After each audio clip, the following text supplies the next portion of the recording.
男人独自来到湖边钓鱼，除了带着鱼竿，竟还随身拿了一把斧头。男人用手测了测水温，然后转动滚轮， I will catch you. 接着将鱼竿猛地抛向湖中央。此时湖底一只肥美的大鱼被饵料吸引，片刻之后鱼上钩了，男人赶紧收线，大鱼拼命挣脱，却还是被拉上了岸。鱼又肥又大，一看就很适合下锅。男人拿起斧头想砍向大鱼，却注意到他眼中的绝望。面对如此生灵，男人心软了，他取掉鱼钩放生了大鱼，看着大鱼游走，男人的内心无比痛苦。而他之所以如此痛恨这条鱼，还要从一场奇遇说起。不久前二战结束，诺亚退伍回家，却意外发现父母早已去世， Your mom and daddy would have been real proud. 而唯一的弟弟也因抢劫坐了牢。更惨的是，就连家里的老房子也被拍卖给了别人。诺亚无家可归，开始背上行囊到处流浪，饿了就靠钓鱼填饱肚子。这天，诺亚正准备钓鱼，身后突然出现一个神秘的老头，老头也是钓鱼爱好者，两人一起垂钓。诺亚钓技高超，鱼一条又一条上钩，老头惊呆了。Oh, will you look at that? 这晚老头蹭了顿饭，还给诺亚讲了个故事。他说，如果你无处可去，不如去月光之谷，那里有个无鱼之湖，里面只有一条鲈鱼，大的像鱼一样，目前没人能钓到。诺亚被故事吸引了，第二天一早，他便来到了月光之谷，一个美好的像是与世隔绝的地方。诺亚走到湖边，任水流从手指间淌过，这是他每次钓鱼的仪式感。下一秒，一条巨大的鲈鱼跃出水面。 Old Hawkmore told me about you. I'll see you later.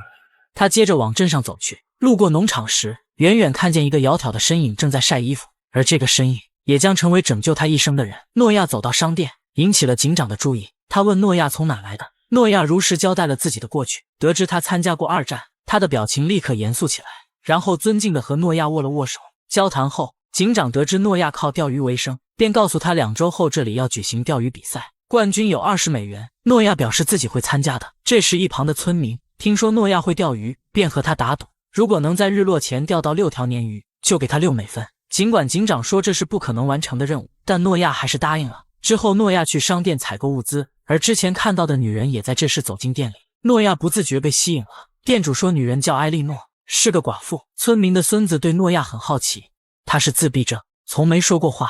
诺亚变了个魔术逗男孩开心，还大方地请他吃糖。他的爱心给埃莉诺留下了好印象。接着，埃莉诺准备结账，诺亚绅士地让他先来。店主向埃莉诺介绍说，诺亚是职业钓鱼人，想吃鱼可以找他。 Thank you. We don't eat much fish. 诺亚不禁有点失落。这晚，诺亚果然钓到了6条鲶鱼。村民按照约定给了钱，还邀请他周末一起去教堂。晚上，诺亚就在河边扎营。可每到夜深人静时，战争的阴影就会再次袭来，让他夜夜难以安睡。周末这天，诺亚路过农场，发现埃莉诺家的母牛正躺在地上哀嚎。埃莉诺一脸无助，诺亚主动上前帮忙。他轻抚饱受痛苦的动物，遗憾地告诉埃莉诺，牛没救了。他让埃莉诺去拿枪，由他来终结母牛的痛苦。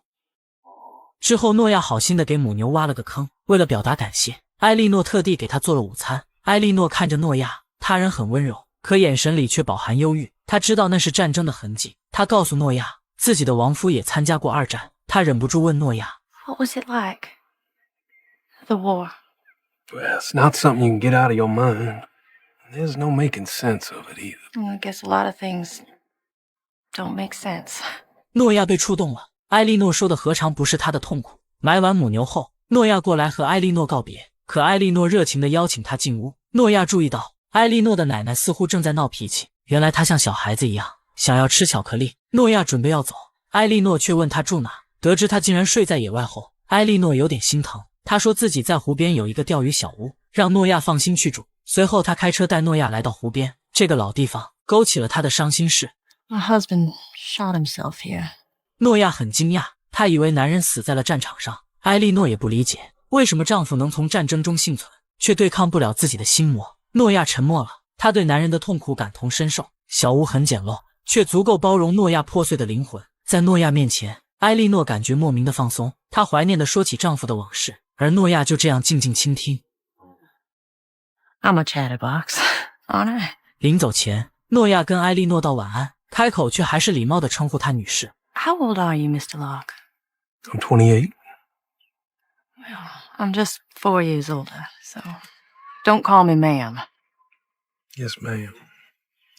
这天，商店老板给诺亚提供了一份刷油漆的工作，还允许他闲暇时去钓鱼。从老板口中，诺亚了解到男孩的身世，他的爸爸在战场上牺牲，只剩下爷爷奶奶照顾他。男孩一直很孤独，诺亚渐渐爱上这里的生活。空闲时，他去湖边挖蚯蚓，男孩就躲在树后偷看。诺亚招呼他过来， You wanna help? 在他的指导下，男孩挖了条又肥又大的蚯蚓。诺亚还传授了一个独家秘诀，他说谷仓里的黄粉幼虫是鲶鱼的最爱。诺亚和男孩成了朋友，两人在一起的时光总是无忧无虑。每当诺亚刷漆时，男孩就会来帮忙，一大一小给房子涂上明亮的颜色。尽管他不能说话，两人交流起来却毫无障碍。诺亚还给他讲了老头说的故事。 That bass I was telling you about? Up at the lake? I saw it once. Looked like a mule, it was so big. Well, it didn't look like a mule the way a mule looks. It's a fish, but it's big like a mule. 小镇的生活缓慢而治愈。这天一早，诺亚在剪头发，埃莉诺来了。诺亚把头发剪得乱七八糟，埃莉诺看不下去，干脆自己动手。两人随意的聊着天。埃莉诺问他四处游荡不累吗？可诺亚表示没有家人，不管去哪他都没有归属感。这时埃莉诺看到诺亚的伤痕，他很心疼。 Must have been terrible. 片刻之后，头发剪好了。 It's much better than I could have done. Thank you. 四目相对的这一刻，埃莉诺的心跳加速了。这段时间，男孩成了诺亚钓鱼的得力助手。而这天趁诺亚出去钓鱼，埃莉诺带来了很多东西。她擦干净窗户，又铺上桌布，还放了鲜花。原本简陋的小屋瞬间有了家的感觉。很明显，她寂寞的心因为诺亚再次泛起了涟漪。这晚，村民送诺亚回来，下车前，诺亚送了男孩鱼钩和浮漂做礼物。男孩开心地搂住诺亚。 Oh, that's nice. Well, you're welcome. 之后，诺亚回到小屋，埃莉诺所做的一切让他感动。他抱起蓬松的枕头，感觉心也一点点变得柔软。这晚，诺亚终于睡了个好觉。第二天一早，诺亚正在刷油漆，埃莉诺来了。她今天打扮得格外漂亮。埃莉诺想请诺亚钓鱼，老板很疑惑：“你不是不吃鱼吗？”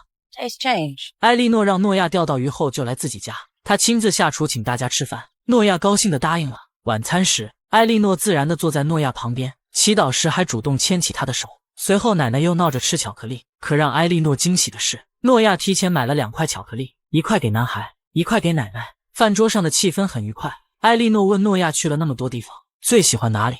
Well, you got a pretty place here, this valley.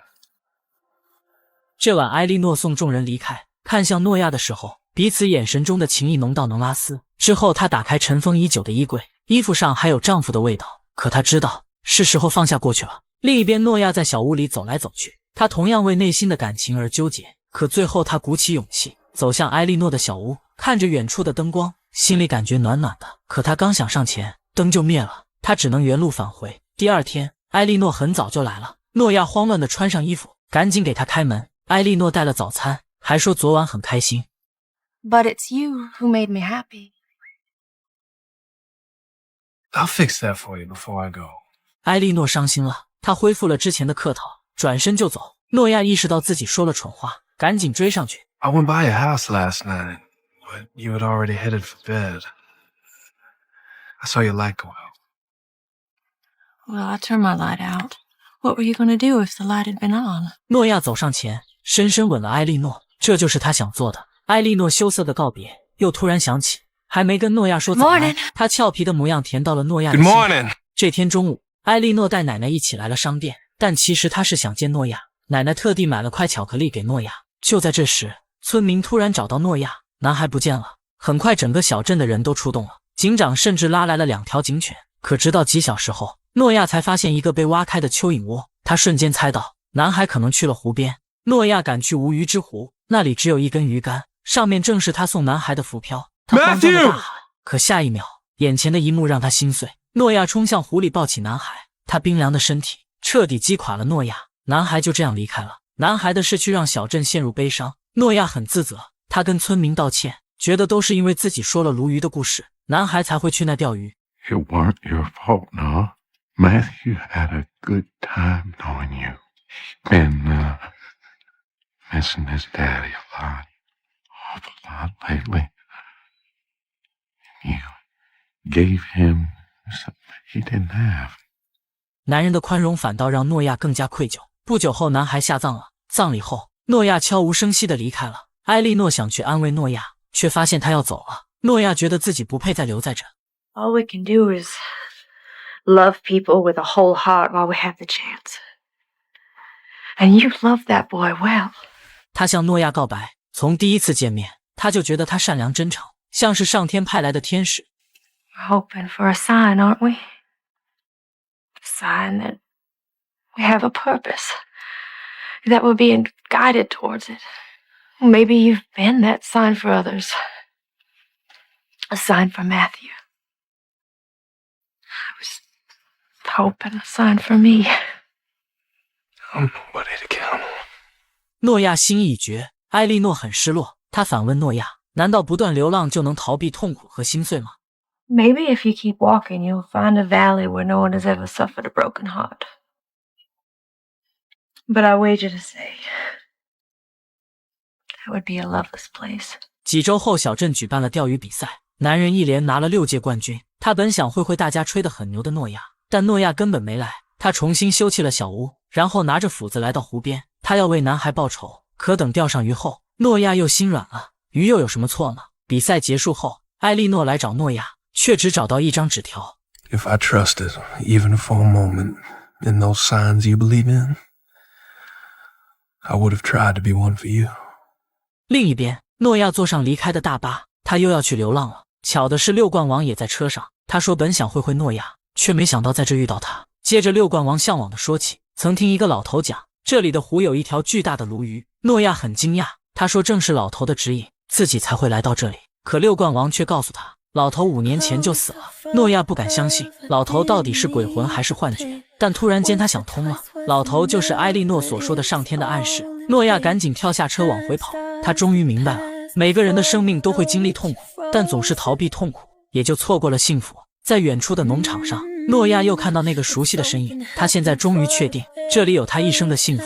命运难免有很多磨难，可正是因为痛苦，我们才会意识到爱有多么宝贵。如果你曾像诺亚一样迷失，希望这部平淡却满含真情的电影能带给你重来的勇气。